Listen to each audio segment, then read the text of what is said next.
This PlayStation 4 coverage is brought to you by AppWin.com, a site where you can win prizes by downloading and rating apps. Be sure to check it out using the link below. Hey guys, we're David Franco here from GearPop.com as well as the FrancoGaming.com, and today's video is all about this little thing, the DualShock 4 and my review of it. Now, I have talked about the DualShock 4 plenty in past videos, but I have yet to give my official review, and that's the point of this very video. Real quick, I gotta apologize. Do you hear the noise in the background? Right there? Yeah, that's Jasmine walking around. She's finally going home tonight. Alright, starting out the review, let's talk about the pros. Guys, first things first, let me just say this real quick.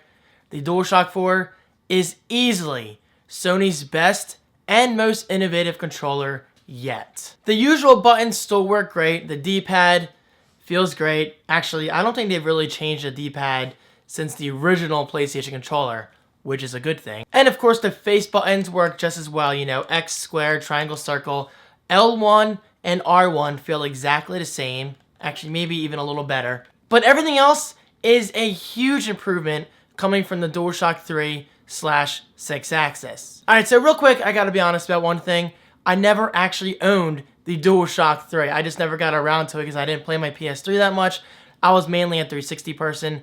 But this generation is a completely different story. I am absolutely loving my PS4, so I will definitely be giving the DualShock 4 the praise that it deserves. But I will say this is a massive, massive improvement coming from the 6-axis/DualShock 3. Just everything about it just feels better. And that right there is huge to me because honestly, guys, I was never a huge fan of the 6-axis besides the motion controls. They were very accurate. The left and right analog sticks are now spaced much further apart. Well, it seems like much further to me because my thumbs would always collide, but that is no longer the case, as you can see, and they feel great. They are now actually indented for thumbs, so if you look right here, actually I'll throw in some close-ups for you guys, your thumbs actually rest somewhat within the thumbsticks rather than just on top. Because on the DualShock 3/6-axis, it was always kind of like a rounded surface.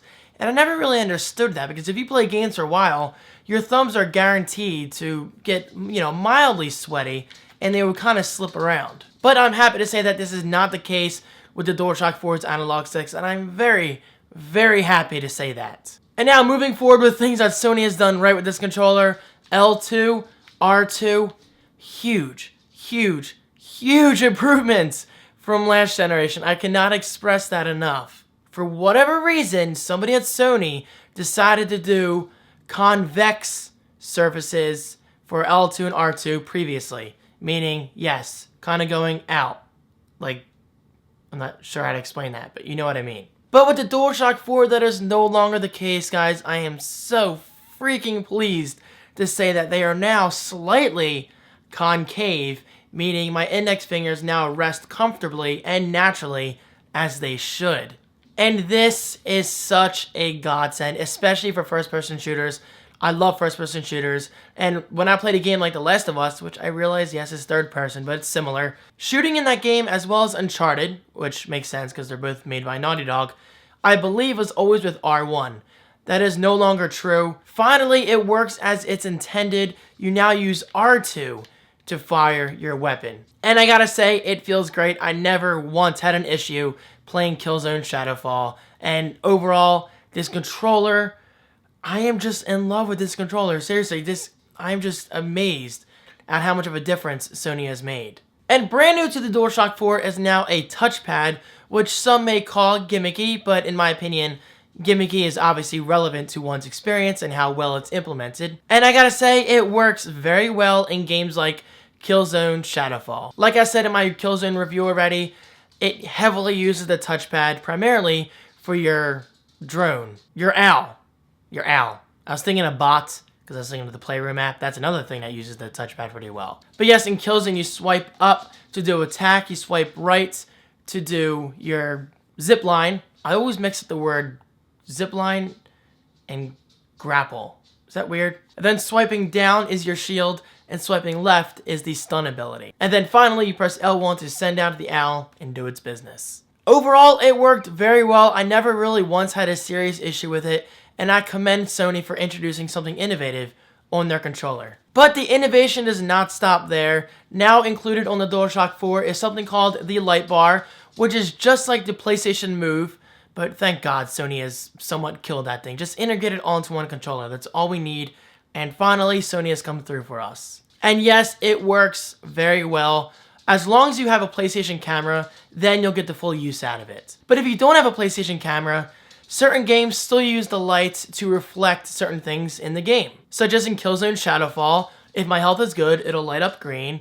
And if I'm practically dying and on my deathbed, then it'll light up red. It's very neat. But yes, if you do have a PlayStation camera like I do, which sells for I think $60, then you can take full use of the light bar as long as games take advantage of it.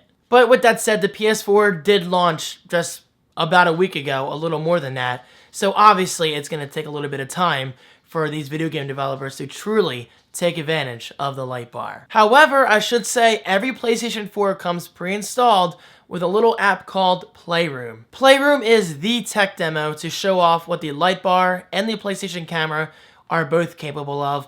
And I gotta say, it's very, very impressive. Now keep in mind that's simply a tech demo and not an actual game, although you can do Pong, but that requires 2 players.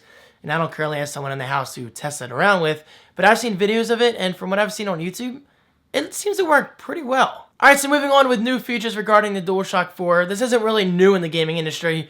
Nintendo has been doing this with the Wii controller for years now, and I've always loved this about the Wii, but Sony has implemented an onboard speaker on the DualShock 4, which is actually louder than expected, and I gotta say, I'm really loving it. Now, some people may say, well, David, a speaker on a controller, that's kind of dumb. Well, I have to disagree. It all depends on how the game uses it. An excellent example of this is Killzone Shadowfall. Throughout the game, you find things called audio logs, and instead of these audio logs playing the audio, also known as the recorded message within the game, on your speakers, the game actually plays them on the DualShock 4's onboard speaker. And it sounds very good for what it is. Now, I don't know the wattage of this speaker. It's probably like 1 watt, 2 watts. But I gotta say, I was pleasantly surprised at how loud it sounds. And also just think, this is just the beginning. Obviously, we're gonna see better use of the speaker. For instance, maybe voice chat can route itself through the speaker rather than a headset. Because let's face it, we don't always feel like wearing a headset, and sometimes we don't wanna hear multiplayer voice chat through our speakers, you know, our main TV speakers or surround sound. So why not route it through something such as this? And maybe that's already being done. I'm not sure because I haven't played Call of Duty Ghost or Battlefield 4 on the PS4 yet. So who knows? It could already be done, but I haven't heard anything about that. And now I ask of you guys, please allow me to nerdgasm real quick. The share button on the DualShock 4 is a freaking godsend. I love taking screenshots of gameplay. I love taking videos of gameplay. But most important of all, I love streaming my gameplay. Streaming via Twitch and the PlayStation camera, all from the comfort of my couch with voice chat and everything and a live chat room. It's just incredible. And I'm so glad Sony has implemented it very well. And finally, last but not least, this isn't necessarily important to me because I live in a house by myself, so it's not like I can really disturb anyone. But for those who want to have the privacy of their game audio all within your ears, rather than, you know, a surround sound setup and disturbing others, I'm happy to report the DualShock 4 does have a dedicated headphones jack / headset jack on the bottom. Now again, this is something I'm barely going to use, but I've seen many people out there already praise the fact that you can use a headset natively, as well as future headsets, because I think Sony may have to release an update, I'm not entirely sure. But still, the functionality is there, and that right there is amazing. Really, Jazz? I'm trying to do a demo here. A video here. I love that dog, but I cannot wait for her to go home tonight. Alright, you want to come up my lap? Just stay right there. Okay, so now moving on to the list of cons, it's not nearly as big as a list of pros. Con number 1, battery life could be better. Okay. Jasmine almost fell off my lap. That is not a good idea. But yes, battery life could be better. Now, I don't know exact battery life usage and all the battery tests out there, but from what I've seen, it gets about 8 hours of battery life, which is okay. Alright, so I have to say I have had 1 or 2 instances where it says that my battery life is low and I've had to stop gaming for that moment because the included micro USB cable unfortunately isn't that long, so I'm forced to get up, go to my PS4, plug it in, and then do whatever else. So that's definitely one downside of the DualShock 4, is that the battery life could certainly be much better, especially when you compare it to something like the Xbox One controller, of which I have yet to charge. And the second con I want to talk about, and this isn't really the DualShock 4's fault, this is the video game developers, and obviously this will change over time, and that's the fact that few games actually support the DualShock 4's innovative / unique features, such as the touchpad and the light bar. Not many games out there take advantage of it, but like I said, this is obviously going to change over time, and this is by no means Sony's fault. And finally, the last con on my list, I actually already talked about this because I didn't expect to merge them into one con, but again, the included USB cable is definitely shorter than expected, but you can buy your own micro USB cable for a few bucks, probably on cablesforless.com or Amazon or anything like that. And there you go, that is my review. The list of cons, as you can clearly see, is nowhere near as important as the list of pros, because guys, I gotta say, and I'm sorry to repeat myself, but Sony honestly did a kick-ass job with the DualShock 4.